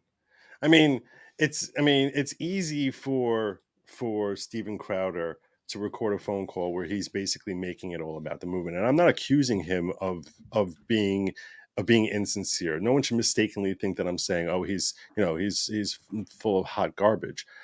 But at the same time, do I take it as like, oh, this is the dispositive proof that he's someone who stands for conservative ideals and will always stand for that and sacrifice money? No, because this wasn't really a sacrifice of money of $50 million the way everyone makes it out to be, because he never really was offered $50 million. It was a big fat number of 50 minus your production cost, minus whatever happens to you because big tech punishes you. And which he's pretty much probably making close to that already. It's $50 million over 4 years. So that's $12.5 million per year, minus your production costs, which is, you know, his production costs could be $1 million a year. Easy. I think Crowder's production costs are probably close to $500,000 to $1 million minimum. Yeah. So if that being the case, so now you're talking about it being $11.5 million a year, minus every time he gets dinged by someone in big tech, it's costing him potentially millions of dollars. So that's so they know it's not really, you know, a $50 million contract. And in that sense, I sort of feel as if, like, since Steven knows that when he's on the phone with them, and so now when he's saying it's about freedom of speech, maybe, I mean, look, I definitely believe he wants his own personal freedom, but does that mean that if they had, and he's saying it's not at all about the money, it's never about the money, it could be $1 billion. You know what? Let's see if they actually had given him $1 billion, whether he wouldn't be willing to muzzle himself. Maybe he would. Well, maybe he wouldn't. I don't know. That's why I always ask the question: is there a price, or is it because of the principle? Right? Because my point, just to finish up before you get on that, is it's easy to say it's not about the money, but it's about the principle when the money is insufficient. And I do think in this case the money was insufficient. So now he's coming out, and it's much more noble to say it's about the principle. But I don't know that we have proof of that, because I don't think the money is nearly as amazing as everyone is pretending that it is. Because he's losing his mug club, he's eating his own production costs, and he can be dinged anytime. But please go ahead. I'm sorry. No, I was going to say, when we talk about money corrupting people, look at fucking Eye Patch McCain. By the way, I love that he hates the name Eye Patch McCain. But the money can make never heard that term. I love that term about Crenshaw. I knew who you meant. He fucking hates it. So it's officially his name now because he hates it. Yes, right, because he's of course. shown he hates it, so it's definitely his name now. Who called him that? Who coined that? I think it was an internet term that just bubbled up, and everyone's been calling him that now. So it just But did trended, he express so. outrage about it? Yes. I have to find the clip. I don't have it up, but he heard it and he got really fucking salty about it. Nice. So it's mwah. See, that's the thing. He doesn't understand the rules of the internet. But anyways, let me get this. Fusion Ever said, I think Nose or the quartering was one of them. He said there's a billionaire partner in the background of Daily Dwyer. I would believe that there's some other money, right? Out there in the back of that. Cars and Depth says, not a jug club, a Yiddish cup club. Nice. By the way, he also had a question earlier. Joe, care to comment on the Jew haters attaching themselves to this issue? All over Nick in the Quarterings chat. I haven't seen this, so I don't know. Is it just hate for Ben, I guess? Is that what? Because Ben gets the most anti-Semitism of any person ever. He does. From what I've heard. He does. He gets tremendous anti-Semitism. Look, Right. you know what? If this type of situation is going to bring out the anti-Semites. Yeah, it's going to bring out, and it's gonna make them feel emboldened to basically come out and express that. I don't really get bothered by that because I don't think I don't think that these people expressing themselves creates anti-Semitism. Right. You know what I'm saying? It's like people who feel anti-Semitic. It's irrational. Like it's really not, because like you said, Ben Shapiro isn't even involved in this. There's no conspiracy. It's not like alleging this is part of this. I mean, this is not. And someone shared with me. Someone actually shared with me an interesting comment from Ben Shapiro, from Steven Crowder about this whole thing, which supposedly he said what he wrote here. I can actually share this with you if you like, because it's a little bit of a longer quote, and it's an interesting thing about him, and which someone was trying to say to me, this is proof that Steven Crowder himself is anti-Semitic, and I said just the opposite. It's proof that he's not anti-Semitic, and it's a conversation he had with Gerald Morgan. Do you know who Gerald Morgan is? No. Who's Joe Morgan? I don't know who that is either, but I can share with you. I can share with you the whatchamacallit. Yeah, go ahead and share the link if you got a link. Well, I don't have it as a link per se. It's like sort of a Twitter feed, but yeah, here's a picture of it that I just shared with you in the screen. In the chat. Yeah. I share a screen. I got you. Yeah. So supposedly Crowder said, but he's not wrong about everything. Look, and there's a conversation to be had about secular humanists with Jewish last names in Hollywood, exploiting people in positions of, the performance arts talents. Yeah. And by the way, that happens in the conservative movement too, behind the scenes. And Joe Morgan said, yeah. He said, people sign contracts where they don't know what they're signing. Yeah, that's true. Is there a disproportionate number of people with Jewish last names in higher banking? That's an argument that can be made. Yes. But then when you get to it's because they're Jewish and all Jews, well, then we have a problem. Not because it's offensive, but because it's inaccurate. So it's not just that it's like, oh, it's being mean to Jews. It's just not true. Well, we've had this conversation, right? Like when you look at it on its face, it appears to be that thing, and that's true, right? You can look at it, and that does appear that way. That's factual. We should be able to say that, right? Right. If you just looked at a list of last names, you're gonna be like, oh, you see a lot of Steins, a lot of Golds, a lot of Goldsteins, a lot of other shit, Weisses, and okay, fine. But the point but people who are saying Crowder himself was anti-Semitic, which the person who sent me this picture was saying, you see, there's a bit, there's a big problem in the heads of I'm like, no, this is Crowder saying it's wrong to be anti-Semitic because of this. This is him actually standing up and saying, don't become an anti-Semite because of this. Right. Now, at the same time. By the way, a lot of those folks are leftists, right? A lot of those folks with those last names are leftists, right? Yes. They're actual leftists. So, and we've talked about this, there's a whole segment that just in New York just votes blue, right? Every single time. This is true. So to assume that they're on the right or they're working together, in fact, there's entire groups within this subgroup that are diametrically opposed. It's almost like in the Hispanic community, the Che Guevara stands, the unionist workers in Southern California, which vote blue, versus the based Colombians, Cubans, Venezuelans in Miami that are like, fuck that. We actually came from communist countries and we're not cool with that. Yeah. Right. It's an internal thing. You can't make it into a monolith. It doesn't exist. The monolith doesn't exist. Correct. Yeah. So I just think it's it's exposed for its ridiculousness when you talk about it. As the old saying goes, whether you're talking about anti-Semites or others, haters going to hate. So, and if you give them, if a moment rises up that they feel like, oh, here's a great opportunity to hate, they're going to do their thing. So I don't worry about that. I don't think Carson Depp should worry about that. I know he's Jewish also, because had enough interaction with him to know he's Jewish also. I don't think it's just a matter it's an opportunity for them to expose their hatred. That's all. So I don't worry about that. All right, let's move on to a different type of hatred, and this is of the global lizard people type, because I know Joe and I always love talking about the lizard people because they do exist. And Davos, we're going Davos. We're going to Davos. We're just going to start strong. We're going to start strong with a guy who I think did a line of some sort of powdery white substance, before he got up and did this. I don't know if you've seen this, but this is fucking. If you haven't seen this, who is that? Oh, this is Al Gore. That's Al Gore. This is Al Gore. This is Al Gore. He's aged. By 600,000 Hiroshima-class atomic bombs exploding every single day on the Earth. That's what's boiling the oceans, creating these atmospheric rivers and the rain bombs, and sucking the moisture out of the land, and creating the droughts, and melting the ice, and raising the sea level, and causing these waves of climate refugees predicted to reach 1 billion. Biblical. What he means is Old Testament. Yeah.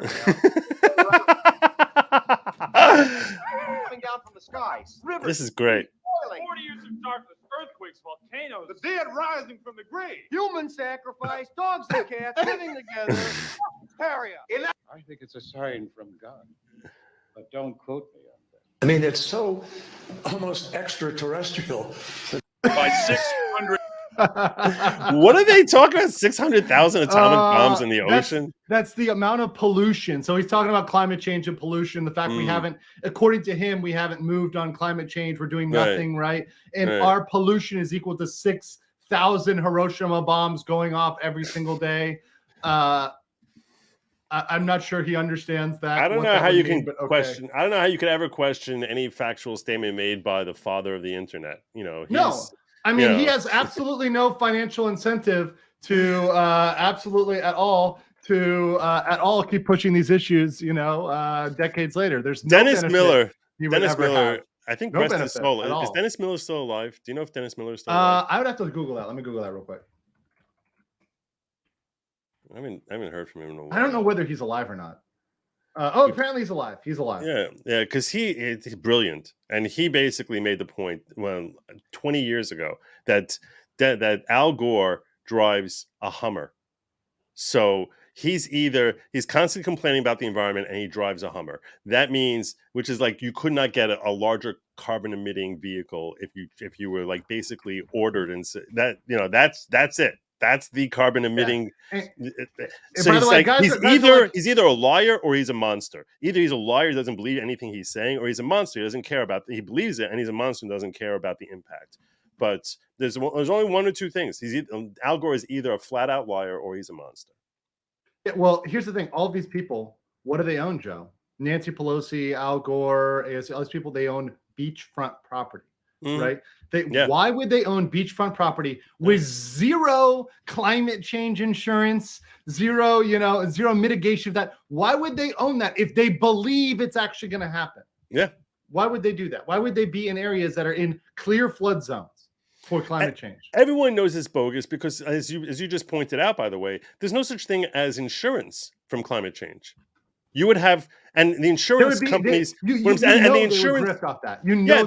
insurance companies, by the way, they would put in clause in there the same way they have force majeure. They would say if it's because of climate change that there's some sort of problem that develops here, we're not going to cover that. They would mention it one way or another, but they don't even talk about it because it's like, well, who really believes it? Yeah, and it is true though, Darth. They are 1 billion years old. And they're going to die before climate change. That is a fact. I will say.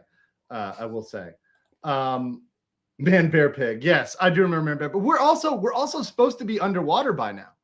According to Fahrenheit, Fahrenheit 451? 451 or whatever it was. Or Inconvenient Truth. Sorry, Inconvenient Truth. I'm confused here. Inconvenient Truth. We're supposed to be underwater right now. Polar bears are supposed to be completely dead. All that. That makes more sense because Fahrenheit 451 was a novel, not like... Yeah, sorry. It wasn't purporting to be truth. Did you see who they got also for their misinformation expert? He's my age, but he looks like he's closer to your age. Mr. Potato here, talking about. I saw this with Clown. Year of disinformation is our conversation here this afternoon. It follows a session just now about disrupting distrust. And of course, those are connected. So I hope that's where we can start. Yeah. So of all the people, like they could have gotten any journalist in the world, and they picked Brian Stelter. They went cheap. They went for the guy who's unemployed. Does he The have a job? budget. Does he have a job? I don't think he has a job. I think the motherfucker's unemployed. Like Wow. I don't know what he's doing. Wow.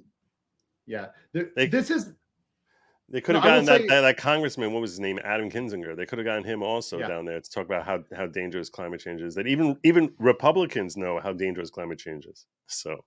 Oh yeah.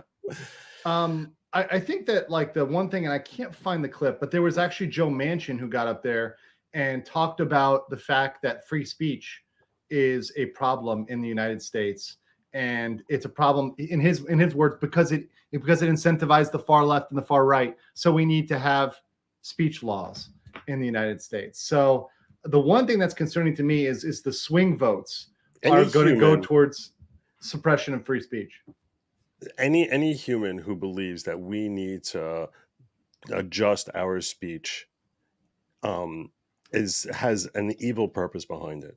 They're either completely idiots, they're either completely moronic, or they have an evil purpose of trying to control the population. It's essentially like Al Gore with the Hummer. If your goal is to police our speech, to change our speech, the greatest speech laws ever codified by any state ever, that your goal is to change those laws to in some way impede that, you are afraid of people saying things that are going to damage your messaging and damage your branding, and you are basically you're admitting, unconsciously or consciously, that you despise what America stands for. This country stands for the principles of capitalism, free speech, freedom of religion, and basically the individual's rights. And that the individual has basic inherent rights. You're born with these rights. Nobody has a damn right to take that away from you. Not your friend, not your neighbor, or not some hacked up puppet who your neighbors decided to elect as your local politician or your federal politician. None of these people have any power to take away these God-given rights. And someone who comes along and has the audacity to claim that they think that America would be bettered by infringing on those basic rights of yours, clearly doesn't understand the first damn thing about what our country stands for. And they should lose every element of voice that they have, because they're trying to harm America rather than help America. Yeah, absolutely. I think those people are out to destroy America. I think they're out to destroy what we stand for, because we're the last bastion, right? Europe is lost, right? I mean, Canada's lost. Australia's worse than us. Canada's behind. I mean, Australia, sorry, you guys are in a gulag right now. I will say New Zealand, Jacinda Ardern resigned, but here's the thing with that, Joe. It's like you're going to get another puppet to replace her, right? She may be down, but another one's going to rise up in her place. You saw that, right? Ardern resigned. No, I don't know enough about New Zealand politics. I don't claim to be an expert in world politics. No, I don't claim to be an expert, but I mean, I saw her name around, but I don't know anything about Jacinda. So if you want to enlighten me and your audience, that could be helpful. Well, other than she oversaw some of the harshest lockdowns, out there. I mean, New Zealand locked down just as hard, if not harder, than in New Zealand. She just resigned. I don't know if she gave a reason for the resignation. Maybe you guys know better than I. But she was facing vitriol from the populace. Well, I know she was still getting hate over that, but I think people were relatively surprised by this resignation. It was probably a scandal. Let's see. How long is this speech? I don't want to watch a 25-minute speech from this horse face. What do they have there? Is she a prime minister? What was her title? Yeah, she's a prime minister. God, this is not flattering. What is this quality? 360p? Jesus Christ. So she's not a looker here. Definitely. But yeah, she resigned. They have a prime ministerial system. So but they locked down, they believed in COVID-0 for a while before they realized that was never going to work. What is COVID-0? COVID-0 is the policy that was followed by the CCP. Anybody who adopted it was following the way of the CCP, which was to believe they could reduce COVID to 0 cases in their country. And if there was even 1 case in the country, the whole country would be locked down. That is COVID-0, or sections of the country, cities in the country. So in China, the CCP, if there's 1 case in, let's say, Shanghai, a city of millions and millions of people, a city that rivals New York in its size, you would lock down the entire city. Think about that. One dude in Brooklyn gets COVID. They lock down all 5 boroughs. I mean, it's astonishing. It makes no sense. It would make no sense. There's no freedom in the world outside of Florida. That's what I've come to learn. What maybe Texas now, because Texas is trying to catch up. Not if you're in Crenshaw's district, but just saying. But it's getting less and less free. All right, so let's move on. One more topic I wanted to get to because everyone wanted me to get to this, and I want to make sure we save enough time for this one. Yep. We have big news, big update here. This I saw it on Twitter first, so I want to give the place. There we go. Alec Baldwin is expected to be charged for involuntary manslaughter in Rust. This has been confirmed by the AP, BBC. I'm clapping too because I'm just glad they actually are going to do it. Took them long enough to get their balls together and to gather their sack and do it, but they would do this for anybody else. If this was somebody on the certainly somebody on the right, a political figure, they would charge them in 10 seconds. Oh yeah. So did you see my tweet on this? You had a tweet on this? No. What did you have? I'll retweet it. Let me go back my bro up here. It's a pretty good tweet. I was pretty proud of it. Yeah. Okay. Let me get you here. I got you, girl. Let's see. I mean, it's hilarious. It took so long. How far back was it? It's this one here. I got it. Okay. Yeah. Donald Trump could commit murder on Broadway and get away with it. Alec Baldwin couldn't even do it in Mexico. Terrible impression. Okay, I'm liking and retweeting this. You guys should. By the way, look how suppressed that is. That got so little love. Joe, I got so little love. Things are worse under Elon than ever. Worse. They're worse. I'm way more suppressed now because I have a lot more followers than I had back then. And I'm telling you, I get less engagement than I did under Jack. There's a real problem that's under Murphy or Jack. Shut up. You son of a bitch. Okay. Do you think there's going to be a conviction in the Alec Baldwin case? Who's on the jury? Well, the locals, right? Because it's a local case. So that's really what it all boils down to, right?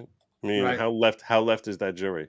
I don't know. I'll have to do demographic research on that district. I don't know how left that district is. Chat, how left is that district? You guys probably know. Is it Pima? Which county is it? Do you know? Is it Pima County? Let's see. Is it Pima County? If it's Pima County, let's see. I'm gonna look at the thing. I think he's gonna go for. Yeah, I do think that he will ultimately be offered a plea bargain. Yeah, I don't think Pima's red. Yeah, I mean, look, this is the problem. I think he's going to get a 6-month. People say it's Santa Fe County. If it's Santa Fe, then that's left. Yeah, I think he's going to get a 6-month probation plea bargain. That's what I expect. Bronca said it's pretty blue. I believe Bronca. If Bronca says it, I believe it. I think he's going to get a 6-month probation deal because at the end of the day, I think they gave one of the producers a 6-month probation deal and a plea deal. Yeah, I think they gave him a plea deal, and I think that they might give him a year probation to say, "Oh, you were the trigger man, so we'll give you a little bit more." But his lawyer's claim was something to the effect of, "Well, there's no way he could have known there's a bullet, that there's a live round in there." It's like, no. Anyone who spent nearly as long around guns as he must have during his career, or certainly should have before picking up a real gun, should know that you always treat the gun as if it has live ammunition in it. Always treat the gun as this is like the first thing. I went to a shooting range one time, rule. First rule, and they said that to us 16 times. Always treat it like it's a loaded weapon.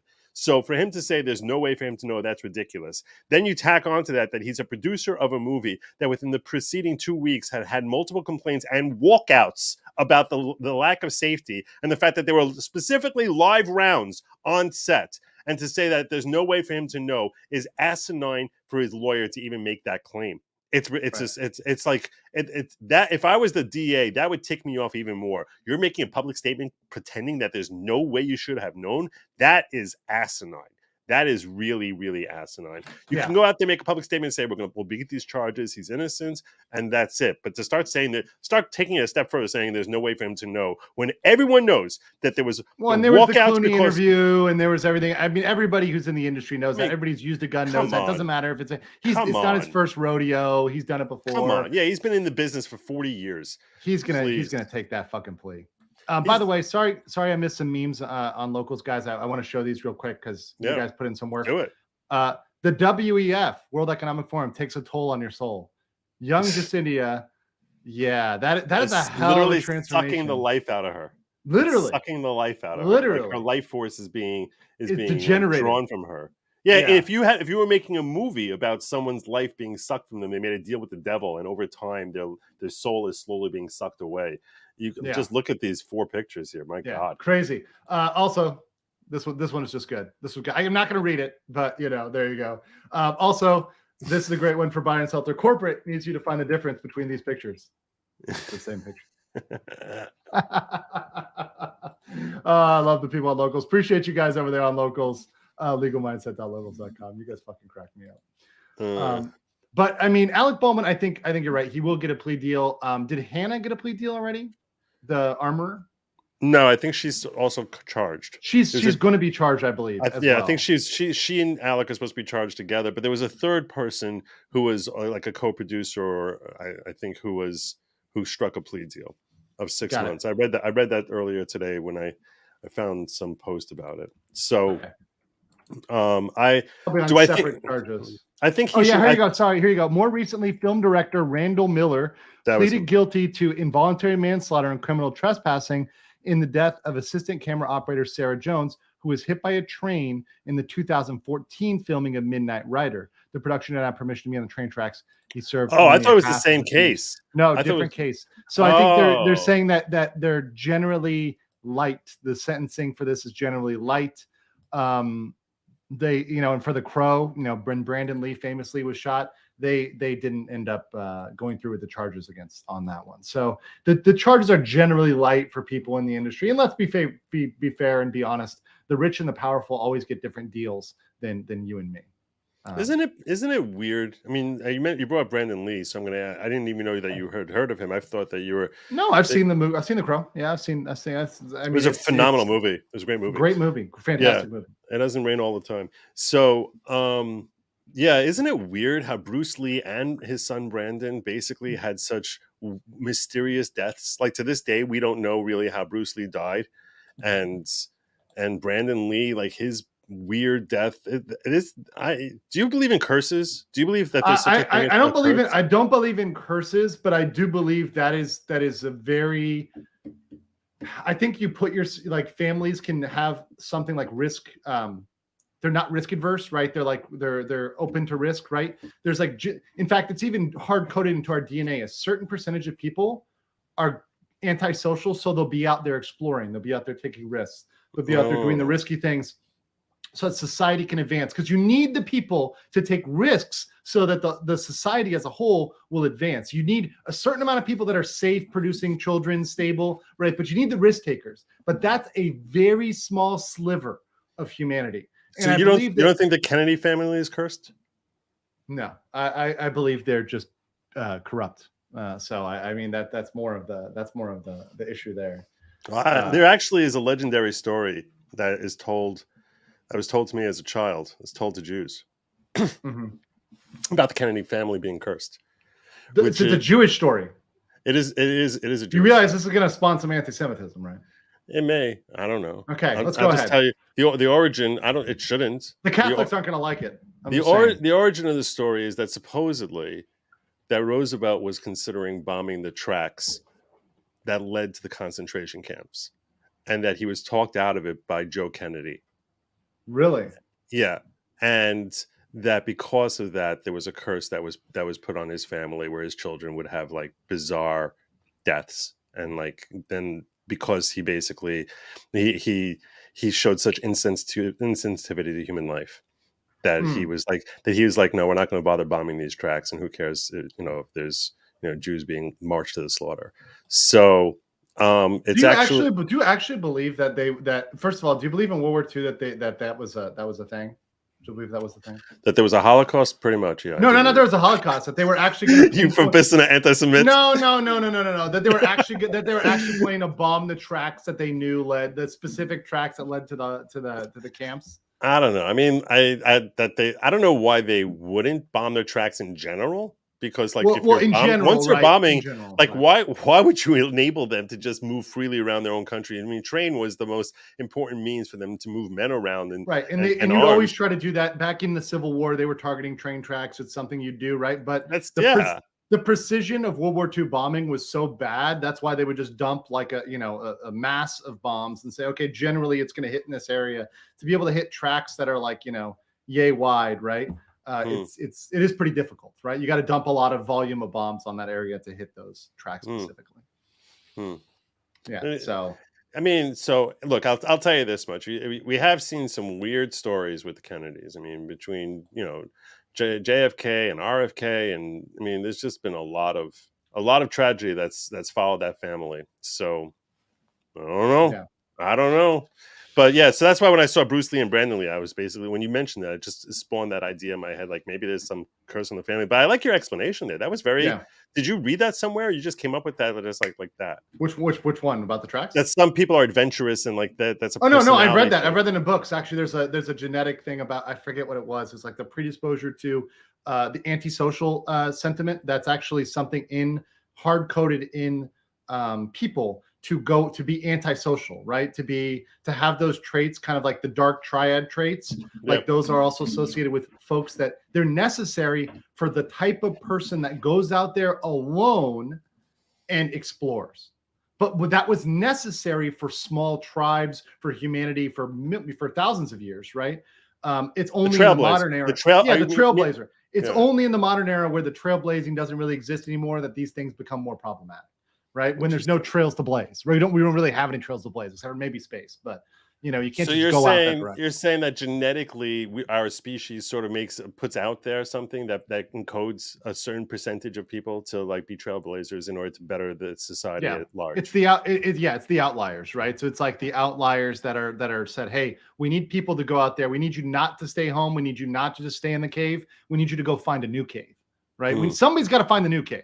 And you don't need to force somebody to do it. That wouldn't work, right? If everybody's predisposed to stay, you just all stay. But that's not going to work for the expansion of a species. You've got to have somebody going out there and being the pioneer. That's really interesting because I actually have a nephew who there's a picture of him, like he was in some, I think the Grand Canyon or something like that. And there's like this ledge that leads out to a point that he went out to like the very tip of it and stood there like 2,000 feet over the thing. And someone, snapped a picture of him. And I'm like, what kind of insane person would literally do that? Like I can't understand it. Like, and I don't mean to call him insane. I'm just saying like, I think that some people feel that need, like I have to try this. And it can be done and I have to try it. Whereas, the rest of us would just be like, literally start getting vertigo at the thought of doing something like that. Right. Yeah, no, and there's people and there's the people that, by the way, when your nephew did that, I'm sure the aunts and the ladies were like, "Oh my God, don't do that!" Right? And they didn't know. They didn't know about it at the time. He was with his. He was in a camping. It was like a camp that took them out on this trip, and they didn't know. They saw the picture afterwards. Yeah, and it's like, "Oh my God, are you?" What the hell? And they freak the fuck out. But those are two natural instincts which are totally normal. There's got to be the guy who goes on the ledge and the guy who thinks that's ridiculous. That's crazy because it's a risk. Right. It's an unnecessary, no benefit risk. But it's like, I guess we do. I guess we do need. You need people who go to the ledge because if you don't go to the ledge, you don't see what's on the other side of the ledge, right? Yeah. And you don't explore the other side of the ledge. Yeah. So now we just got a bunch of pussies who don't want to, who think they need a safe space inside of the cave, right? The cave is too dangerous. You got to have a safe space inside of the cave. This is true. Goalie says these allegations are horrible. FDR would not stand for this. That took me a second. FDR humor. Oh God, that is really good. I got a good one here too. This is good. Novice, Lawgic Crowder versus Daily Wire. Experts. Nice. Oh shit. Too hilarious. This is also good. Oh wait, no, actually I can't show this on YouTube. Never mind. You can show it on YouTube. Never mind. No. We're more than 2 hours in. Are we 2 hours? No, we're not. 1 hour and 43. Joe's trying to trap me. It's a fucking Fed over here. Just a goddamn Fed. All right. The last thing I want to ask you about, Joe, is I saw this and I want to bring it up. March 6th and 7th, we got this coming up. Can I get a commitment out of you that you and I are doing a Purim stream on March 6th and March 7th? Are we making this happen again? A Purim again, part 2? Can we commit? It would be March. It would be March 7th. What day? March 7th. What day of the week is that? That's a Tuesday. It's a Tuesday. Yeah, sure. Okay. I mean, all right. You heard it out. Joe and Andrew are doing a Purim stream. We're doing it. It's not. There's no. It's just Purim. It's not Purim. Okay. I'm sorry. Teach me. Yeah. Teach me. I'll teach you. The chief rabbi will teach you. Yeah. So yes, I will be in costume. I will be drunk, and you can be there if you're so inclined. Last time you were like, dude, get the hell off. End the stream. You and Nick were screaming, end the stream, end the stream. And that was like when I seemed like I was on the verge of relieving the contents of my stomach all over my keyboard. Onto the stream, yes. All over my keyboard, yeah. And you were like, end the stream. And I was like, I think they're telling me to end the stream. And then you created six of yourself instead of ending the stream. That was great. Yeah. I was like, it took me like 10 minutes to figure out how I did that. Yeah. No, it was fantastic. It was fantastic. Oh, and let me ask you one more thing. Are you doing, what's your plan for, I'm planning on covering, me and Vice are going to tag team the Murdoch trial and the trials that are kind of coming up. Do you have a plan for the trials? What's your shtick? What's your spiel? I mean, the Murdoch trial, that's the canister, right? The trash can, the dumpster. No. That's the Millers in Abilene. Murdoch's the lawyer in South Carolina who allegedly killed his wife and son, and also committed a massive amount of fraud. He was a lawyer. He's got 90 charges against him, 90 plus charges against him. Oh, and he owns he basically owns a law firm. He got disbarred. His territory is practically sovereign citizen status, right? I'm saying I'm not saying he's a sovereign citizen, but I'm just saying he has his own little domain area there. He was from a very rich family that owns a lot of South Carolina. Yes. There's a John Grisham novel that I read. A guy like him, about someone about this family that owned this, private thing that was pretty much cloistered off, and that the police were all theirs, and they were basically able to do whatever they wanted in their domain. I'm trying to remember what the name of it was. So yeah, So the murder trial is starting next week. Is that what? Yes, that one starts next week. Dumpster Bros may start. We're not. Last time I checked, I'm not sure whether that one's streamed or not. The I doubt it case. That one I know Nick will be streaming if it is. Mm-hmm. I'm not sure though. And then you've got other stuff coming up. Obviously, you'll have stuff like Courtney Clenny, the Sarah Boone suitcase murder is going to be April. There's the Taylor Shabusiness. I think I'm definitely going to be. Cases like these that that big people ones, have heard of. Yeah, I'm going to be streaming those for sure. And are you planning on streaming them as well? Yeah, like I said, we already got. Vices and I are going to tag team stream them, so we can awesome. go for endurance. Because we're here in Korea, and it's difficult to be staying up all night, every night, and have the entire night, right? So it's all right, you get the first half of the night, I'll get the second half of the night. You wake up early, stay up late, and we'll just do it. Because the thing is, this is as you and I know, we've been doing this for a while. This is a marathon, not a sprint.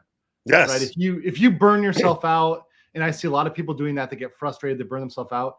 You're going to go crazy. Every once in a while, you need a laid back Joe stream where you just shoot the shit with your buddy and you don't have to overthink it, right? You don't have to stress out about it. Yeah. Well, you can just I'm going to roll out there and whatever we talk about. And hopefully people like it. People do like it. People love this. By the way, if you like this, 772 of you, go over and please smash a like button. Make sure you are subscribed to my good friend Joe Neerman. Let me pull up your channel over here on the YouTubes. And make sure you're still subscribed because I'm still getting people that are getting unsubscribed regularly. Same here. Make sure you do that. We both are having this problem, right? Yeah. So, and we're both, by the way, bouncing around the exact same amount, it's 87K. It's really weird how that works. So make sure you're for the last 8 months. The last 8 months, I've been between this number here and 87.4. They just keep taking. I went through a period of I got as high as 89, and then down to 84, and then up. It's the same thing. It's like I went through a period. Swings. I went through a period which is completely inorganic. It must be manual. I was losing 40 people every day. Now, and as I've explained on my own channel, it's natural. Sometimes you say the wrong thing or you do something that offends a certain percentage of your base for someone to occasionally lose things. Like we saw that happen. Sure. We saw that happen with other people who are in the LawTube genre. That they got into a feud and they lost a certain percentage of people. But what happens is, Joe, what happens is there's a deep dive. There's a deep dive, and then that starts leveling off. You don't have a flat straight for like 2 weeks, the exact same number of people who just are. It's like, I'm also going to surprise, and I'll be one of the 40 who unsubscribe today. That doesn't happen. There's no such thing. That has to be a manual thing, an automated or like, an outside force. Which, not pointing fingers at Susan specifically, but certainly one of her underlings. I'm pointing fingers at Susan specifically. Certainly one of her underlings is definitely doing it. So if you are, you can even be a paid member and be unsubscribed. Like that's how bad it is. So I urge you to please make sure that if you have subscribed to us, just every once in a while, if you haven't gotten a notice from us in 3 days, that means one of two things: we got a strike, or we've been suspended, or you've been unsubscribed. So make sure you double check, because the only if you see a 5-day period that either I or my brother over here has not posted anything, that means you've been unsubscribed. Or we got hit with a strike for something. In which case, you'll see that on we'll be talking about it on Locals. We'll be talking about it on Twitter. 100% we're going to be talking about that if we get a strike, and we always try to put that out there. Sometimes Steve says sometimes I unsub just to piss y'all off. Thank you, Steve. I appreciate that. But I tell people all the time, Joe, and I know you feel the same way. If people don't like my content, please unsubscribe.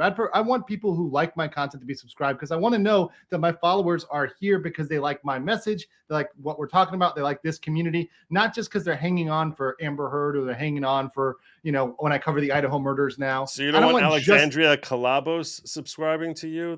I don't know who the fuck that is. Who's Alexandria Calabos? Who's that? I have no fucking clue. Lesbian gaming woman. Granny is happy to subscribe to me. I remember when she subscribed to me, and I'm okay with that. I'm just saying I'm not changing my message for you. No matter how many Ukrainian flags you have in your Twitter profile, I'm not changing my message, or how many vaxxed jab icons you have. Well, Alex is a trans woman who's an attorney. I think her name is, or whatever name they name his name, I don't even know. It's Zur, you bigot. But I think on Twitter it's S-Queer. ESQU. S-Queer. Yes. Why didn't you take that one, Joe? That would have been perfect for you. Why didn't you take S-Queer? You bigot. I joined too late. Don't trust me. I checked. You checked for it. It was already taken. It was already gone. What are we gonna do? Thank you so much for the 20. Appreciate that. At the end. Appreciate you guys. And honestly, I do appreciate it from everybody. People say I'm only hanging out here for the new Soju posters. Coming in February, there'll be a new poster behind me, and I will send out the next one. I actually have to go out and try to get rid of that one, but ship the other one. But I'm giving away one every single month. Is that the Farah of South Korea? I don't know about Farah. Farah Fawcett. No, it's just like the desirable body type and celebrity du jour. Usually makes it as a Soju girl. That's like the epitome, right? That was the Playboy centerfold or the Maxim magazine, right? You make it as a Soju girl. So that's where you end up getting at. So I try to keep those behind me. Also to remind people that the BMI is not the same in every country, right? So, if you can hit a lap or drink some water, it just really helps, guys. It really helps. Drink a lap, drink some water. It'll do a lot. I saw a clip of you talking about how you've smashed BMI that is in the super plus category. Yeah, and I never doubt it. And see, the thing is, people try to bring it up as a shameful thing. I said, yeah, of course I've done the there's been some whales that have been harpooned, and that is just history. Did you call it that in the moment? I did say "Thar she blows," and then shut up. Captain Ahab hat, I mean, no, you didn't. I was like, we got ourselves a white whale here, but we'll be feasting well tonight, me hearties. But that being said, if you want to feast well, go over to Joe's channel, smash the like button, and hit that pussy, even though it doesn't exist anymore, but we can still find it. Thank you, Yamofo, becoming a member. RPG, Replay Gang, this will be members only on YouTube right away. So if you want to see it, get into the replay gang. Very cheap for that. Or go to Rumble. Always free on Rumble. We'll always be there permanently there on Rumble. Guys, take care. Keep, as Nick says, keep our lamps burning for yars. Whether you're smashing whales or hunting unicorns, I wish you guys the best. Have a wonderful day. Stay based. Catch you later. Godspeed. Peace.